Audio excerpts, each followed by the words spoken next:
Good morning. This is Jason Dean coming at you again live from Film Fanatic headquarters. It's Sunday at about 11:35. So, again, like I always talk about, I love to bring a variety of different films to this channel, with the main focus always kind of being on exploitation movies. But again, I love so many different things, so I love to change things up, bring a little bit of variety. Um, Not always, with the focus being on more or less a handful of very specific things, with that being like the primary kind of thing, the primary thing, I like to try to step outside of that box and not be in a box too much. And again, just being a fan of films of all genres and different styles, I love to try to always bring a variety of new things and different things to this channel. So, and I always love the support that people have been showing with the subscription. Has the subscriptions have been going up, and people have been commenting more and more on these videos, and I really love that, and that really just fuels me even more to keep this wacky thing going. So this show is going to be the first comedy I've ever done. I believe it's the first comedy show I've ever done, or show on a comedy movie, and it still plays into a degree of the indie world. It's definitely an indie film, and definitely ultra low budget, especially when it came out, and even by today's standards. I love comedies. I haven't. That's one genre that I don't really, I guess, stay up on. I don't really seek out a lot of new comedies. There are some great ones. There's a whole list of classic films that I love, and I think just in general, for a person to have a sense of humor, I think is really probably the most infor probably the greatest trait to have, and not to take things so darn seriously all the time. But that being said, like comedies as a genre, I have definitely a big list of films and TV shows that are kind of like my go-to favorite films and TV shows in that respective genre. As far as new comedies, it feels like there's been a lull. There aren't as many newer comedies coming out that I know of, and it is something I don't always seek out as far as new comedies. But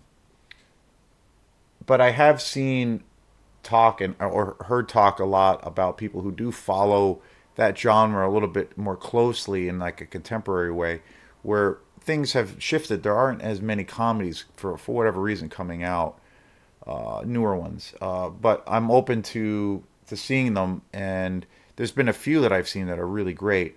But one that I always go back to, and it's by today's standard, it's hard to believe that this film is actually quite a bit old now.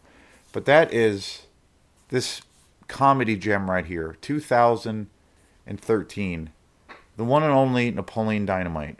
Uh, or actually, no, sorry, not 2013, 2004.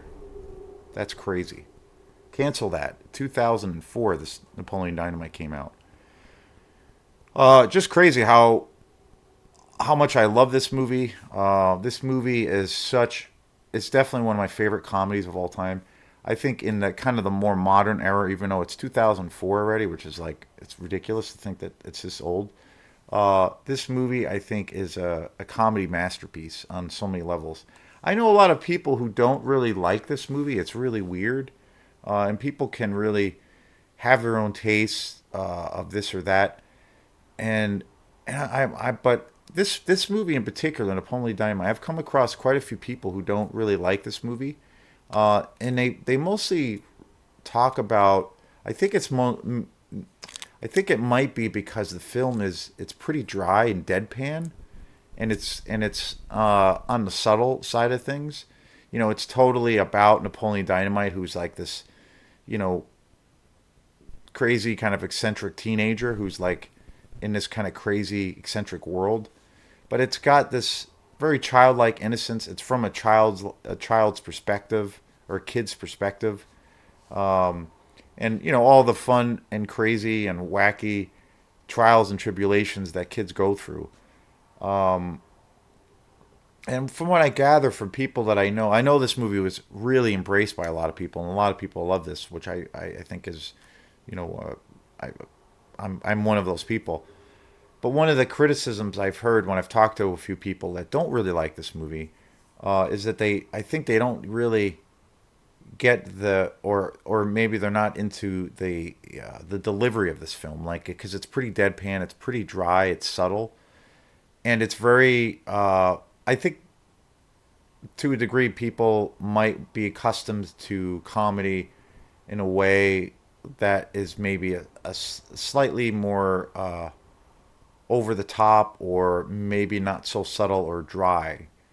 They're used to some. They might be used to having something a little bit more over the top, or kind of, in your face, or that kind of thing.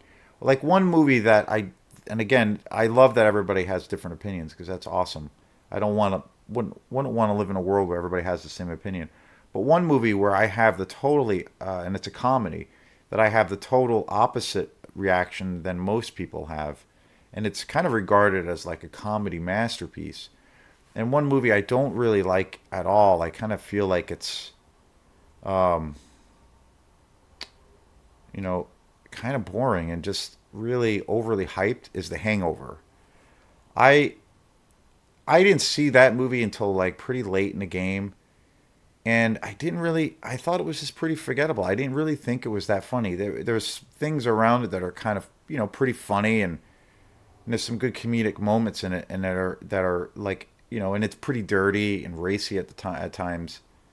Some of the actors in that movie, Zach Galifianakis is awesome, but I don't know. I just felt like it's pretty. It's not actually funny. It doesn't really make me laugh. It's a funny. It's a weird thing. It's not one of those kinds of experiences for me. I don't know what it is, but it's just kind of always been that way. Um,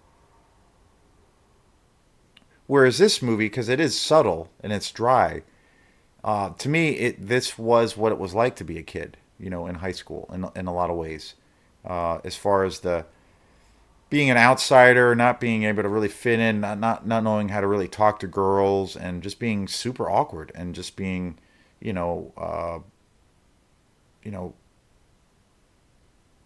just being vulnerable as a kid.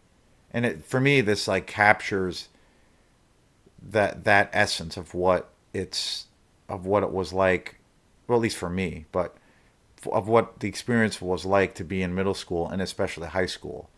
Um, and it's it's and I love the style of this film. It's so highly stylized. The music is fantastic. It's super cheesy. It's super low budget. Um, but this movie just makes me laugh so good, so well, so hard.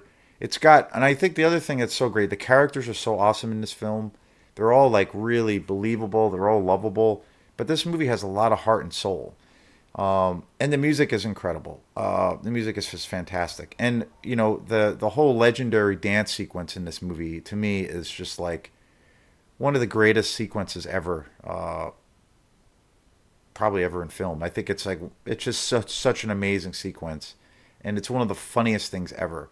The talent show sequence when Napoleon makes his debut, and it's just so. I love the style of this. It's really quirky. It's kind of weird. All the characters are just fabulous, and it's a true like gem of a movie. And I think at the end of the day, it's got so much heart to it. It's got just at the core of it, it's just a nice, heartfelt story about kind of innocence.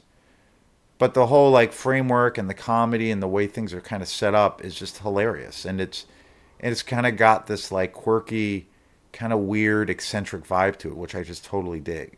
And it was directed by Jared Hess, uh, who's made a couple of really funny and interesting kind of low budget uh, comedy movies. Jon Hedger stars as Napoleon Dynamite, the iconic role. Ever since again, I'm blown away that this came out in 2004. But I remember when this movie came out, Jon Hedder's career really exploded, and he was in a whole ton of movies during that period. Efren Ramirez is amazing and as Pedro, who is just incredible. John Grease as Uncle Rico, who is just unbelievable. Kip, who plays his brother Aaron Rule. I mean, amazing, uh, amazing. And Chandrella Avery is just incredible. Who plays like Napoleon Dynamite's well, as the movie develops, like soon to be girlfriend. Just hilarious. Uh, Diedrich Rader, just an amazing cast. And again, it's all like, to me, the core of this film. It's all about heart and soul and the innocence of what it kind of entails being an awkward teenager. And set in this kind of strange world that we live in, and it's just fantastic. The special features on this movie on this disc. I don't have it on Blu-ray, but I have a collector's edition of DVD of this movie on DVD, and it's a pretty awesome package. This would be in the future something I need to get on Blu-ray. But the special features on here are just great. They really go into depth. One of the coolest things is they have a whole documentary on Jared Hess, the director, on how he made the film, but then also like when he had it, the premiere of the movie at Sundance, and it's all like the whole documentary follows his whole journey to from going from this totally obscure, like basically he made this movie for no money, and he went from, it's kind of a classic story of like from rags to riches, but like he's just totally off the grid, under the radar, underground independent filmmaker who has no money, but he makes this movie for nothing, and it gets picked up by one of the most prestigious film festivals in the world, Sundance, and it's about him. Like the whole documentary is about him and a little bit of his journey, but then how he got there, and then it's got all this footage of him actually being at the festival and doing a talk and a Q&A, and then they show the film, and it's such a cool, like, interesting kind of narrative or story of what a lot of times people who work outside of the mainstream per se, but then it eventually finds an audience, and it's a larger audience than that artist really expected, and and they come from these, and those respected artists come from these really humble, super low level backgrounds. So it's interesting to see how he kind of like reacts, generally, where he's like generally blown away by the the whole process, and at the same time he's like, he doesn't really necessarily regard himself. He doesn't take himself that seriously, and that's one of the things I love about this film. I've talked about it before in other videos, but a lot of the times, too often, it's a trait of people who call themselves artists. It's a trait sometimes of people in the arts of where things are just taken too literally and seriously, where people kind of forget to kind of make fun of themselves a little bit and not to take themselves or what they do too serious. I understand on one hand the actual craft and maybe that product or whatever you're doing. You're going to put all the focus. Most of the time you're putting all the focus and love behind it, and you are to a degree taking it extremely seriously. But I love that balance of where artists, like, they can tote that line and be able to laugh. They'll be the first ones to kind of laugh at what they do, or maybe have some kind of comedic stint to it, or be a little bit goofy, be a little bit silly, show that you're not so hardwired. I think also for the audience, from the audience's perspective, that really almost enhances the experience of enjoying that particular piece of art or music or film or whatever it is. In my experience, I've always thought that was uh, it to a degree it makes me even more open to enjoying that stuff. And again, it's all dependent on what you're doing and the context of it. Like the last show I just did this morning about Denis Villeneuve, his movies are very, very serious, like the polar opposite, the polar extreme. But in that context, it works. But this is a little bit different. So I love that balance. I love when art can find that balance of humor, not taking yourself so seriously, because a lot of artists, you know, let's face it, when they're talking about their process or what their whole kind of way they think of things, they can come across as like uber pretentious and you know kind of ridiculous and pretentious and kind of full of shit. Other movies that Jared Hess directed, obviously Napoleon Dynamite being his greatest achievement. Gentlemen Broncos, which came out in 2009. Nacho Libre in 2006. Masterminds in 2016. He did an animated version of Minecraft, which is weird, which I didn't know about. Um, Don Verdine, uh, he also did Palooka in 2002, which actually came out before Napoleon. Huh. He's actually been pretty prolific as a director. Uh, I own Nacho Libre, and that's a pretty funny movie also too. Jack Black is in it. Um, yeah, he's done a pretty interesting variety of movies. Always, always for the most part, always working in the comedy, um, i- the comedy realm. But Jared has definitely has a style where his stuff kind of reminds me a little bit of Wes Anderson. Even though it's very different, it does have that Wes Anderson vibe. Who directed the Royal Tenenbaums, all kinds of great movies. But Wes Anderson is known for having a very, um, whimsical, surrealistic, highly visual kind of thing to his films, and they're always eccentric and a little bit weird, super quirky. He's an amazing director. He did a animated version of the Fantastic Mr. Fox, which I think is just amazing. That might be my favorite of his films. But I think like Jared Hess has that kind of style also. He has a very, even though it's very different, but he has a very eccentric, eclectic, slightly off kilter, slightly weird kind of vibe to his films. And especially Napoleon Dynamite. It has a little bit, it's very funny, lighthearted, and I think generally really funny. And it's got a lot of heart, like I said.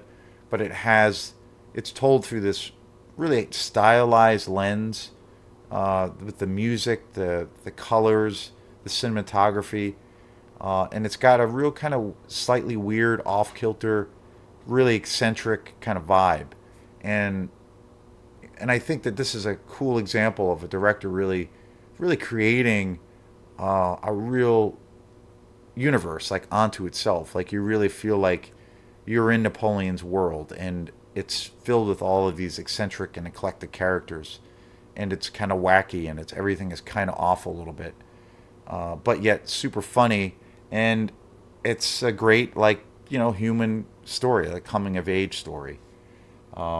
I love this movie so much. I remember years ago, it was a couple years after this film came out. I dressed up as Napoleon Dynamite once for a Halloween party, and it was one of the funniest experiences I ever had. I remember I still love this movie to death, but I was obsessed with this movie when I was a kid, or not when I was a kid, but when this film came out, and I used to watch it all the time.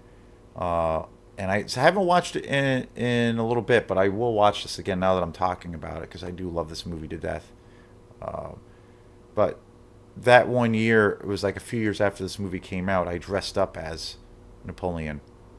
And like I mentioned a second ago, like so when Napoleon Dynamite came out, I was, you know, totally obsessed with this movie, and I bought this copy, uh, probably about seven years ago or so. There was, I think it was a place, maybe it was Movie Gallery. Movie Gallery used to be a big corporate franchise where you could rent movies, and then they closed. You know, like Blockbuster and all these big franchises had closed, And Movie Gallery was a local place, and I bought a bunch of movies when they closed, but they only sold DVDs because this was before Blu-ray, and I bought this version there, and I watched this a bazillion times since then, and it's great because it's a 2 disc collection, and it's pretty awesome. There's like hours of special features on here, so it's very cool. But I was saying about the one year I dressed up as Napoleon Dynamite for Halloween. It was like a few years after the movie had come out, and I remember I ordered the the costume online, and I made sure to get the exact thing, like because Napoleon Dynamite has the famous "Vote for Pedro" T-shirt with the red lettering, and then he would always wear these moon boots, and he would always wear these like blue jeans, these really bright blue jeans, and he had this giant wig, and he had the black glasses. And I remember I ordered it, and it was pretty funny. And I remember going to a party, and it was a good time. Went to a couple of parties dressed up as Napoleon Dynamite, and it was super fun. I wish I had some of that stuff still, but it's all like been, it all kind of just fell apart and over the years. But this movie, like I said, this is a beloved comedy favorite of mine. It's probably as far as newer, even though it's not new anymore. This is definitely, I think, one of the more modern comedy films. That's one of the greatest classics. I love this movie. Um, I'm surprised that there hasn't been any other, not sequels, but I don't know, some kind of other thing around this movie. Maybe even, I should say, maybe even a sequel. I'm surprised that there hasn't been, any other talk of I think if like this movie came out now and was just as good, they would probably try to make it into a franchise or a television show, but which would be cool. But I also think, because then you could see, Napoleon Dynamite goes to college, or he's becoming more of a man, and like how that entails, or he like becomes a professional dancer, or all those kind of funny scenarios that could happen. But there's something cool, I think, that where this was just one and done. Like there's nothing else after this, because Jared Hess's movies all kind of have this vibe to them anyway. They're all kind of weird and quirky anyway, and funny and lighthearted. So a lot of his films, pretty much all of his films, have that kind of feel. But this is the best thing he's ever done, and this is a magical gem of a movie. Napoleon Dynamite. Yeah, can't say enough. Can't say enough about this movie. Surprisingly, I never really hear people talk about this movie. I don't know what it is. I never really hear. There's like one guy in particular that I watch a lot, and he does mostly horror and science fiction movies. But he also talks a lot about comedy, a lot of comedy films, and he stays up on a lot of comedy films, newer ones. But then he's pretty steeped in a lot of older comedy films, and he's never mentioned this movie once, and I never hear really about this film anymore. It's really funny, and I just think that this movie is a little gem that is a classic for the ages. I love this movie to death, and I'm gonna probably have to watch it again soon now that I'm talking about it. So this is Jason Dean here at Film Fanatic headquarters. So thanks again for all of your support and love, and we'll see you sometime soon. Peace.